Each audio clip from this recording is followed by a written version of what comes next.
We're at the second annual Sydney Sailboat Show with Mel Yeomans. Mel, what sort of day is it you're having today? Oh look, it's a fantastic day. Could you get better weather? And I don't know if you can see in the shop Manly in the background. So it's not a bad spot to hang out and talk sailing. So this is your second? It is our second year, yeah, absolutely. It sort of stemmed after the London Olympics. We realised sailing was the most popular sport, you know, we're the best sport for Australia, and we kind of thought, oh, you know, how can we educate people about sailing? So this came about after a meeting with a few people in the trade and in the sport. So who have you got here, Mel? We have over 50 exhibitors. There's about 35 different types of boats. I haven't counted them because we had 2 exhibitors sign up in the 24 hours before the show started. And we've got everything from all the kids' classes, Opties, Manly Juniors, Sabos, all of those ones, Open Vics, all the way up to Etchells, Yinglings, VX1s. And you've got sail makers, etc.? We do. We have the big guns. We've got Norse, we've got One Sails, with Diamond Doyle, Contender here. Absolutely.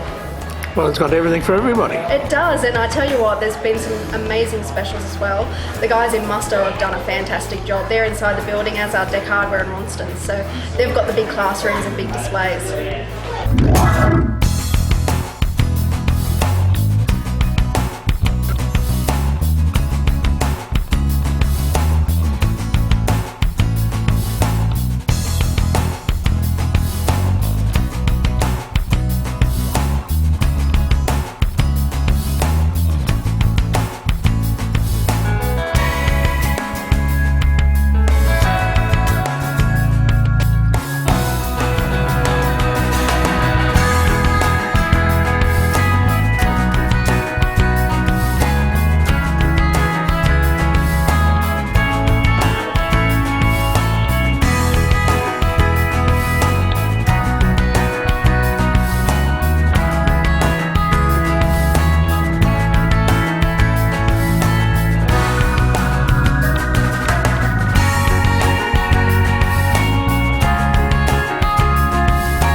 Is from One Sails, when we've got a big booth here at the Sailboat Show.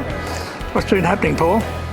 Yes, we've had a steady stream of people through, and we've had a great 2 years with our affiliation with One Sails International for the past 2.5 years, and we're further expanding the brand throughout the Southeast Asian regions with now a loft in Brisbane and a new loft here in Sydney, and distributors in Phuket and also in Singapore. So we're really here to put the product, which we've got some very exciting proprietary products, to the general sailing public, from everything from our world champion Optimus sails to our Super Maxi yacht sails. And you've opened a loft in Sydney, have you? Yes, that's correct. We've got a new loft that's open in Brookvale on Dale Street, on the corner of Dale Street and Old Pittwater Road. And we've got our new loft manager, Lachlan Pryor, working with us. Oh, he was with Middle Harbour, wasn't he? Yes, he was with Middle Harbour Yacht Club, and he's decided to join us he wants to stay in the industry, and we're very excited to have someone with his sailing skills and with his interpersonal skills come and join us on the One Sails team.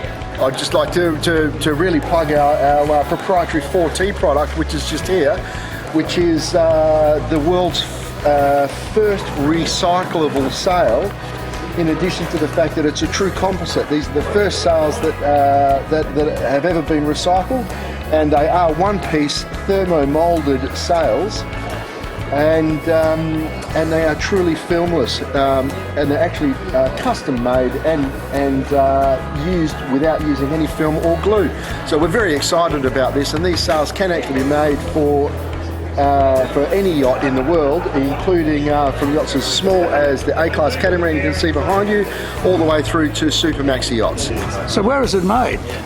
The 4T product is actually made in Florence in Italy. The actual blanks themselves are thermo-molded and vacuum bagged and baked in an oven in a facility called Flexon that's in Florence in Italy. And as we know, Florence is a renowned part of the world, very well renowned for its leather and its textiles, and some of the smartest people in the textile industry are from that part of the world. And it's only natural that some of the scientists and the people that were involved in developing the product are actually from Florence.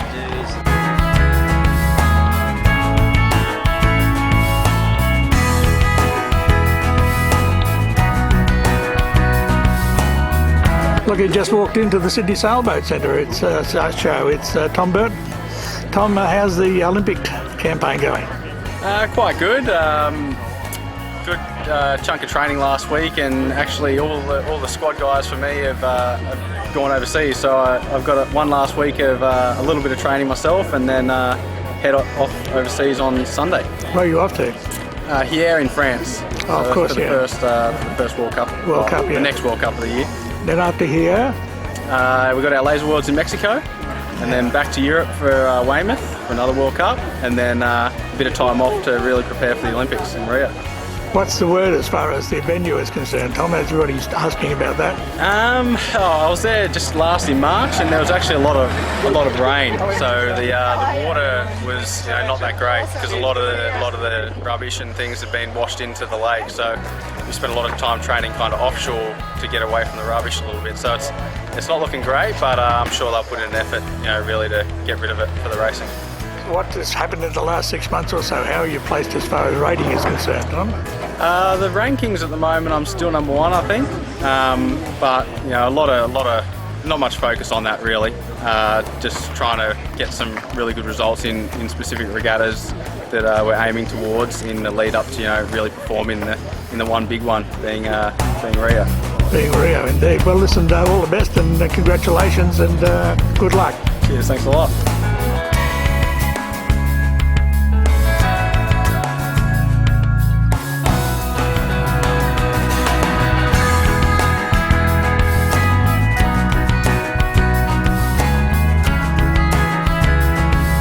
We're down here at the Sailing Expo talking to people about why it would be a great idea to have a marine park here in Sydney. It's the only part of the New South Wales coast where we don't have a marine park, and in fact only about 1% of the water here around Sydney is protected in a marine sanctuary.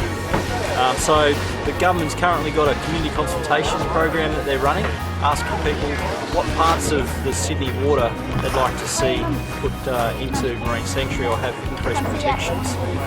So we're here talking to people today and asking them where they'd like to see protected.